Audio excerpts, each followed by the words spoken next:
Hey guys, what's up? This is Ari in the Air. I'm a professional paraglide pilot, highliner, skier, filmmaker, adventurer, and today I'm going to give you the advanced tips on thermaling. We're going to talk about mapping, we're talking about Leaside, we're talking about all the techie stuff. I got some good info for you. Subscribe to the channel. Here we go. See ya.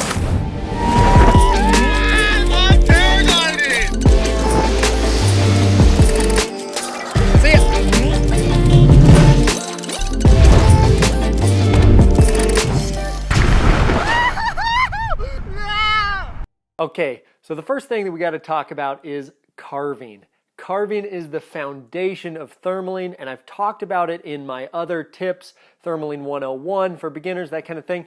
And carving is so important because on a huge day when the thermals are just booming, everyone's going to go up. All the students will get up and make it out. But when it's really light, you need every inch of altitude, and you've got to be really careful with it. How well you carve can be the difference between landing early and climbing out in a light climb. So carving's the idea that the pilot will always maintain the same airspeed. He's not going to pitch up, he's not going to pitch forward, he's not going to swing under, he's not going to dive down on a turn. Basically that you're just going to all day long. I don't want to go into it too much, but basically you want to weight shift to initiate your carve, and you always want to stay on the weight shift as you're carving. The proper amount of weight shift is about having your head at the risers, your nose on the risers, right? Something like that. Then you want to stay on that weight shift, use light brake inputs, and just keep it smooth all day long, okay? Basically, you want your flight path to look like this. On this side, you can see that the pilot is keeping the carve going and as he's working to map the thermal back or getting blown downwind, whereas this pilot is opening up the carve and straightening out and then making a circle, straightening out, making a circle. That's not what you want. You want to keep it smooth, keep the weight shift on, okay? Which leads me to my next point, which is mapping the thermal. And in mapping, we're going to talk about a number of things, but the first thing has to do with carving. When you're mapping the thermal and you want to make an adjustment to where you're circling, you don't just open up the glider with your weight shift and the brakes and fly towards where you think it is. You stay on the weight shift and you just let off on that inside brake for maybe 1, 2, 3 seconds at a time to just kind of open up the circle and then back on the brake to keep the carve going. You don't really want to stand up the glider because then you pitch back and then you have to pitch forward and then you have to initiate the turn again and you swing under. So there's a lot of inefficiencies in that. So you really want to just keep that carve going, keep it smooth. The next couple things I want to talk to you about in mapping are some tricky situations that can happen and how you can better understand how thermals actually work so that you can be more observant in the field and not be totally fooled. There's some tricky situations out there. One of them I call frisbees and the other I call kinky climbs. And so I got a little graph for you on that too. Check it out. Okay, so on the top here we've got a frisbee. This is what a frisbee climb looks like. So I did a 170 kilometer flight, and at about 5:30 I was 500 feet off the ground and I caught a really low frisbee climb.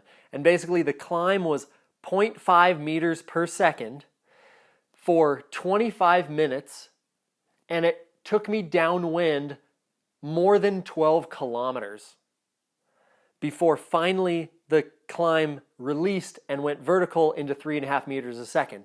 But for 10K and for 20 minutes, I just milked it downwind in this really light frisbee climb, right? And that was the difference between me landing early and me getting another 45 or 50K on the end of my flight, right? So with a frisbee, the wind is blowing this way and it's tilting the thermal over. We all expect for thermals to tilt with the wind, but sometimes we can be surprised as to how shallow they can be and how far downwind we have to go to stay in them, which sometimes can be very committing, because if you're over a mountain and you don't want to go into the lee and the climb is really frisbeed over, then you're just not willing to take it, right? And sometimes that's the case. But sometimes at the end of a frisbee, you can get the climb to go vertical, and if you just track it and track it and track it with patience, you'll find yourself in a vertical climb at 3.5 meters a second, something like that. Okay? But also remember that in both of these situations, it's not always just the wind that can make the thermal tilt over in a certain way. Obviously, it is the wind, but if a thermal is really, really strong and there's a lot of wind, the thermal can still be nearly vertical in a lot of wind because it's so strong, right? So there's other situations. This is what I call a kinky climb. Near the ground, you can be in this frisbee climb, and then at some point, you get up to where it goes vertical again, and then you might run into another layer where it frisbees over again and then releases again. These are all things that can very well happen on any given day thermaling, and the more you know that it's possible, the more observant you'll be when you find yourself thinking, oh, this isn't quite right. Like, where did the climb go? Is it downwind? Is it going vertical? Those kind of things. So, like I said, it's not only the wind that can do this. The thermal strength, the pressure, the moisture, the wind, the combination of all those things can really have an effect on how the thermal climbs and rises. And the more experience you have, the less surprised you're going to be when you get a kinky climb. Okay, that's frisbees and kinky climbs. So the next thing I want to talk about is called slope inertia. Okay, slope inertia, which basically means that as a thermal rises up a slope, it's going to keep rising up like it's on the slope when it actually leaves the slope for a moment. So we all know what inertia is, that an object in motion will stay in motion until another force acts on it. And basically that's the same thing with this climb here. So here you have a situation where you have a light wind day and the thermal is rising up this really steep mountain here, okay? What's going to happen is, since the slope is tilted over, the thermal will rise at that tilt until it releases and beyond. So it'll actually go back behind the mountain before it goes totally vertical, okay? And that's in a light wind situation. On a shallower mountain, the thermal will actually keep that shallow slope angle of the mountain for a while before it goes vertical, right? So if you're thermaling back here and you think, oh, it's going to release off the top of the mountain, and you're actually trying to go up with it here, you might be fooled because it's actually still following the slope for a while. And also, if you keep following the slope and you find yourself back here thinking, oh, this is the angle that it was on, well, at some point it's going to release and go more vertical and you're going to be downwind of it, right? The opposite is also true. The opposite is also true if you have a stronger wind day. So on the same mountain, we're going to have a vertical component here where after the top of the mountain and the thermal releases, it's going to keep going more vertical for a while before the wind pushes it over and you find it in that configuration, right? So slope inertia can work both ways like that. But either way, you have to be aware that the mass of air, which actually has a lot of mass, people tend to forget that the air is actually quite heavy. It has inertia, and the way that it wants to go is the way that it's going to keep going for a while until it's acted on by all the other forces around it, right? Okay, that's slope inertia. The next thing that we're going to talk about here is Leaside thermaling, and Leaside thermaling is definitely advanced stuff. If you're not really comfortable with thermaling and have a high bump tolerance, you want to pretty much avoid the Leaside at all costs. Once you get more comfortable thermaling, once you get a bigger bump tolerance and you know the malfunctions and how to deal with them, then you can start finding yourself in the lee. When you learn to paraglide soaring and you're on the windward side of everything, it's kind of cool when you learn that you can actually go to the other side of the mountain and make it work. But like I said, it's advanced, don't do it too soon, and you got to understand the dynamics of this before you go in there. There's a number of things that will affect how a Leaside thermal rises. Talk about the thermal strength, we can talk about the slope of the mountain, and we can talk about the wind strength, okay? But basically, the thermal is pretty easy. If it's really strong, it's going to have a more vertical component. It's going to have a higher propensity to actually leave the lee side. Light lee side thermals, when the wind is actually moving at any decent rate, aren't really a thing. The thermals kind of have to be strong for them to punch up through the turbulence that's coming over the mountain. So, to talk about wind speed, you can imagine it. Here's the sun, it's hitting this side of the mountain on all these diagrams. The wind's coming here at 5 kilometers an hour. You're essentially not going to feel the lee side turbulence at all because there's really no rotor to speak of. And it's rotor that makes lee side climbs turbulent.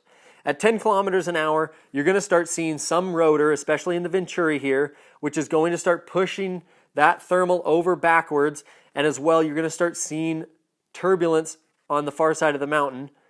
And the thing about Leaside thermals is the turbulence that comes from the rotor of the mountain gets embedded into the climb. That's basically why Leaside thermals are rowdy. If it was just releasing, it would just be a thermal. But since you have the rotor from the wind plus the thermal, you get both of those things at the same time. That's what makes Leaside thermals rowdy, right? At 15 kilometers an hour, which Kelly Farina in his book Mastering Paragliding calls the limit for fun flying, and I would recommend that if you're watching this video, it's probably your limit. 15 kilometers an hour is some pretty, it's definitely full-on Leaside thermaling, and you're going to have a lot of rotor, which is going to make really bumpy climbs and even more turbulence behind the climbs, right? Anything over 20 kilometers an hour, there's so much turbulence coming off the mountain that it's embedding into the thermal so strongly that the thermal is going to be ratty and bouncy and bumpy and turbulent, and your glider can collapse. There's all kinds of crazy bleep that can happen. You want to avoid it at all costs if it's anything over 15K an hour, right? Those are all my diagrams. But that's just the wind speed of Leaside thermaling. You can imagine if the mountain is really, really steep, then it's going to create a lot of rotor. We talked about this in my How to Fly in Strong Winds video that I'll put somewhere. If the mountain is really steep, it creates a lot of rotor. That rotor gets embedded into the thermal and gets turned into how ratty and bouncy, turbulent the climb will be. But if the mountain is very flat and the wind is coming over it and the lee side is here, then you can expect that the lee side thermal is not going to be nearly as turbulent, right? There will be some aspect of turbulence, some sort of bounciness, but if you have a pretty flat butte, if you have a rounded butte, if you have a shallow lee, those things are really going to make the lee side much friendlier and much easier to deal with, right? So the steeper the mountain, the stronger the wind, the gnarlier the lee. If you're not ready for it, avoid it. But I hope this video helps you. I hope this video helped you. Please subscribe to my channel, give it a thumbs up, and turn on the bell notifications. Don't forget, I sell gliders, sup air, U-turn, gradient. I can get you parachutes and all kinds of stuff if you need gear. I have great pricing on student packages right now. Reach out to me if you've got any questions on gliders or thermaling. Put the questions in the comments below. I answer them all. I really appreciate you being here, and we will see you on the next video.